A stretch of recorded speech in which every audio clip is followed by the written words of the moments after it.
Welcome again to our studies in Theological Overview. This morning or this evening or whenever the time is where you are, we want to have a look at the subject of creation.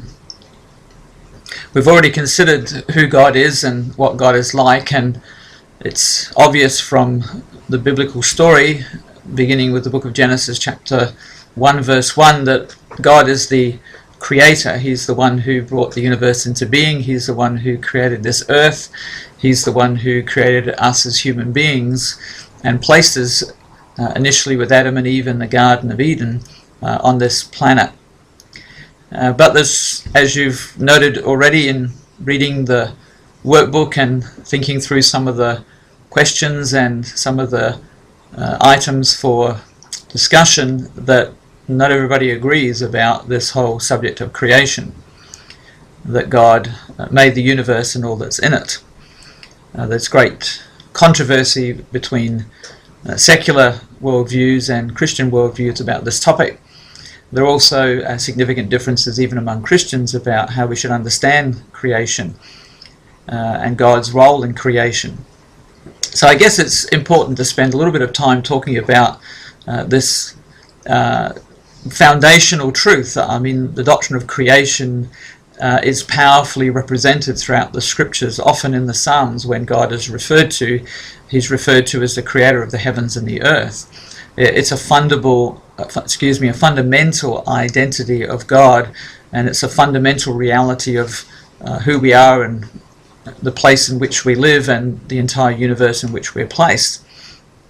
So I guess it must be pretty important to get that right, to know exactly what the Bible teaches concerning creation and obviously the God who made creation by implication.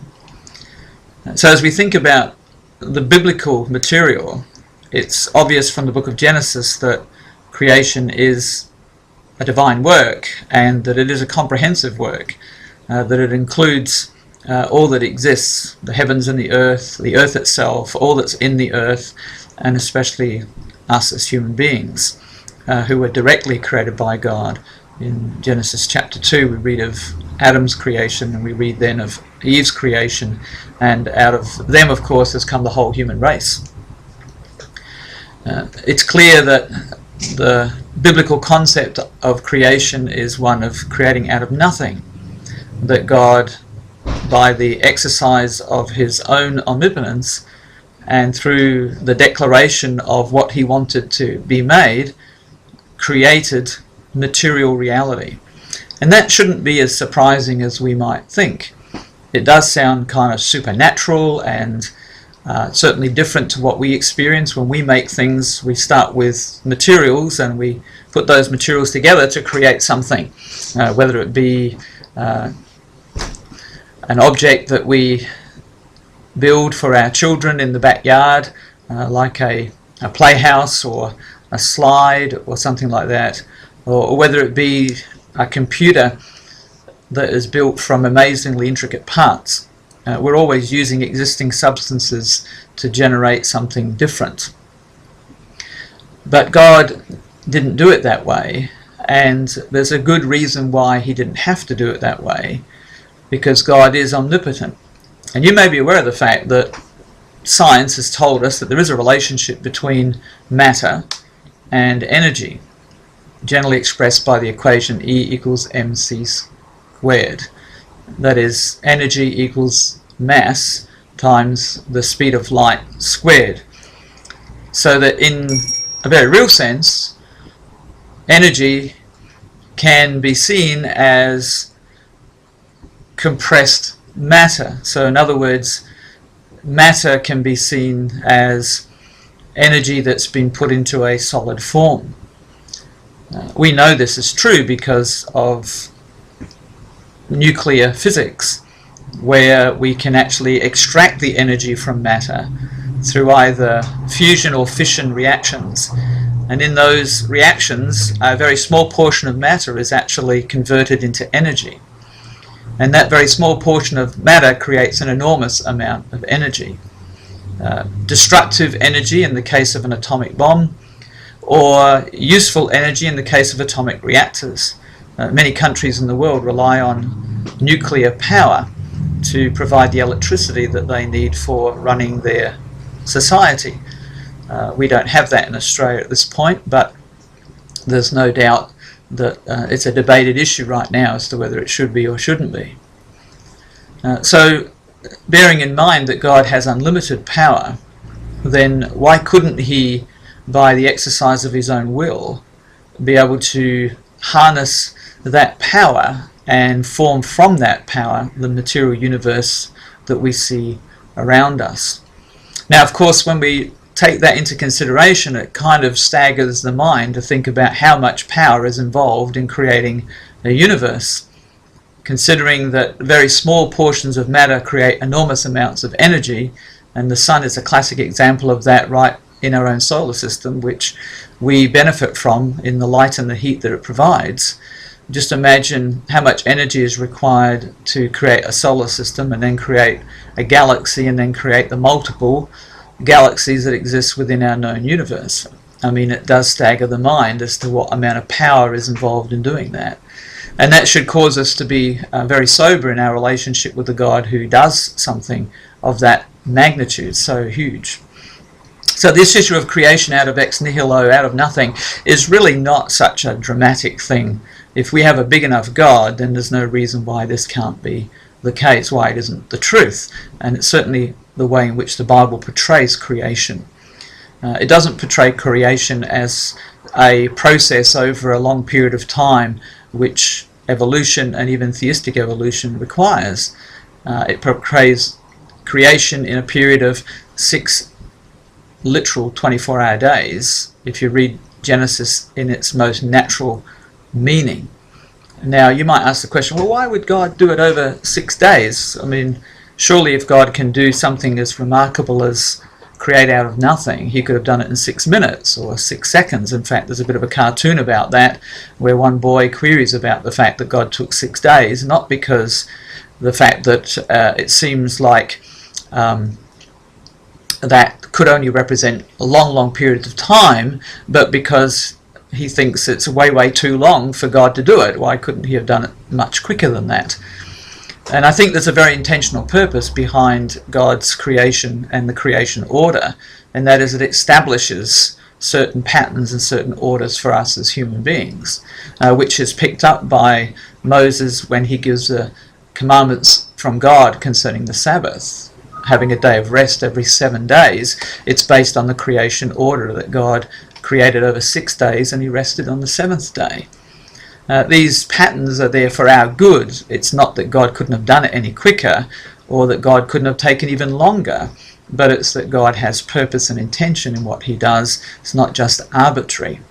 And if you look at the content of the creation week and realize the order of how things are created, you'll realize also that it's untenable to think that there are very long periods of time, millions and billions of years between these events, because plant life wouldn't survive. The order is not conducive to that kind of understanding of the creation week. So then the issue comes for us, well, hang on, doesn't science tell us that the universe is billions of years old and that the earth is billions of years old or hundreds of millions of years old and so on? Isn't that the indisputable evidence that science provides that then contradicts the idea of a short time for creation?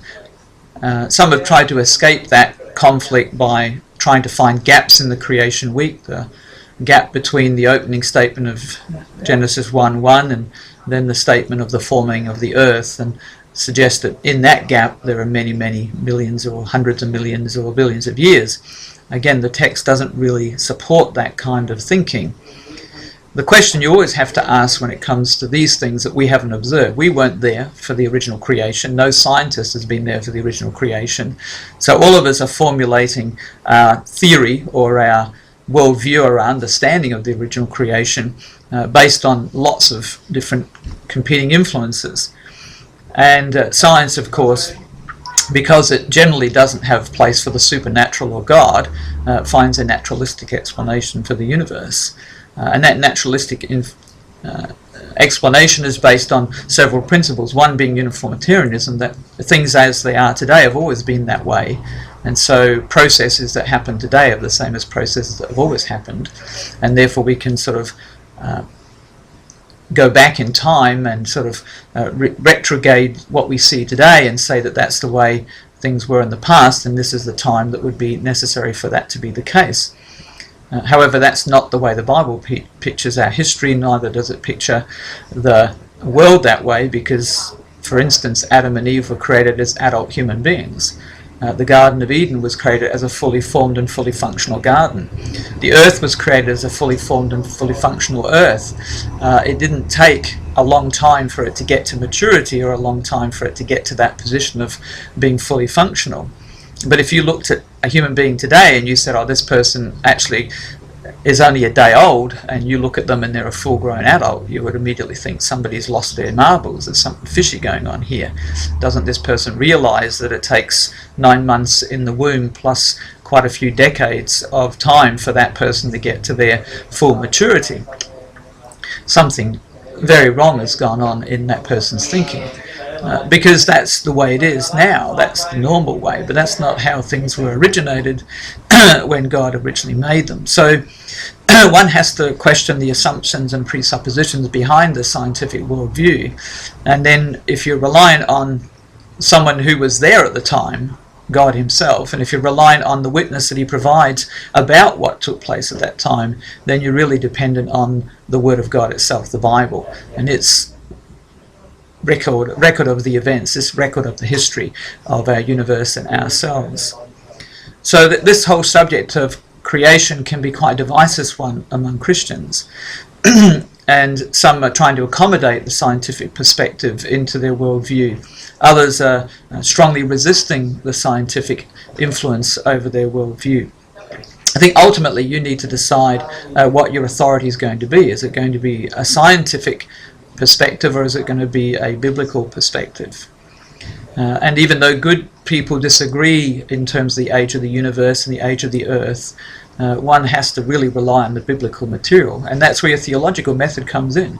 What are you going to incorporate in your theological method? Are you going to allow additional data from external sources such as science or other human disciplines, or are you going to rely on the clear teaching of the biblical data, the clear teaching of the text?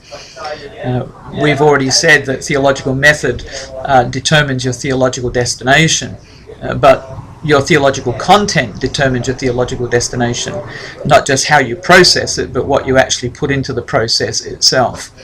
So we have to be very careful about what we will include as acceptable and reliable data to form our conclusions. Beyond that discussion, the issue of creation has some very practical implications. If God is our creator and then we are his creation, it means that we are now in debt to him, obligated to him. We're under his authority, and that's one of the strong arguments throughout the whole Bible, that because we are his creation, then we are responsible to him for how we live, but most importantly how we respond to him as creator. Do we actually honor him as creator? Do we esteem him as our creator? Do we worship him as our creator? He's the only one that deserves that esteem, that honor, that worship. And so we need to realize that the creatorship of God, if it's undermined or if it's removed in any shape or form, is going to significantly impact human response, human accountability. And it's not surprising that people want to get rid of God as creator, because people don't want to be accountable to God. People don't want to be held responsible by God for how they live, their behavior, their attitudes, their actions, their words and their deeds. So the doctrine of creation has a very strong implication that we can't ignore.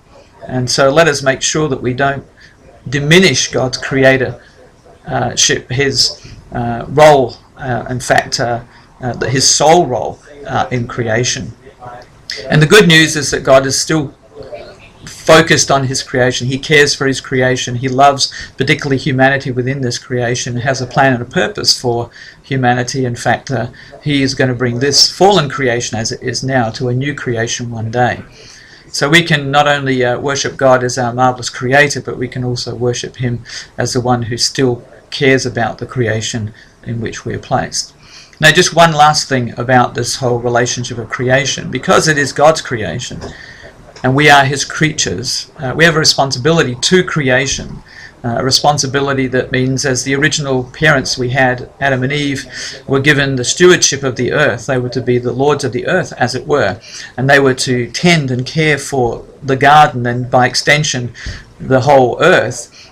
We likewise have to have what I call a proper stewardship of the earth. Now, it may not involve getting involved with political movements and environmental movements like Greenpeace, but it certainly does require of us that we don't treat the creation around us with disdain, nor do we treat it as a consumer, saying we can just use it up as we will. We have to be careful stewards of these resources. We should use them wisely, but we should use them. We should use them with due care for the living creatures that exist in this earth, caring for our animals, caring for the surrounding environment that they live in. That's all part of our stewardship. And how that works out practically is something that's pretty difficult to give a lot of detail on. But can I leave you with that thought that you need to think not just about God as creator, but about the fact that we are under him in his creation and what that means to us practically. Look forward to hearing more from you. Remember, if you have any questions or concerns, don't forget to communicate with me. I'd love to respond to those, and may God bless you.